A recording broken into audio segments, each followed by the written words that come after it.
नाही पण तुझं काय बरं येईल बरं सांग बरं. तू कोण्या गावचा कुठला काय तू तू तू उद्या पळून गेला का बरं आ बोला की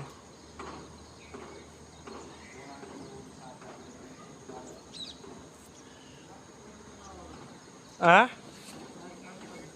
का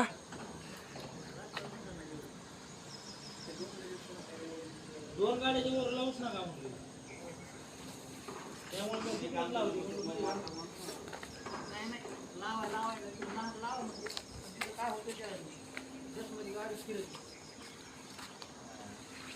आ दीप्याचं काय खरं आहे मादर्शक माणूस आहे ह्यो. काढले आता बाबाने 2 लाख लोन काढले ह्यो आता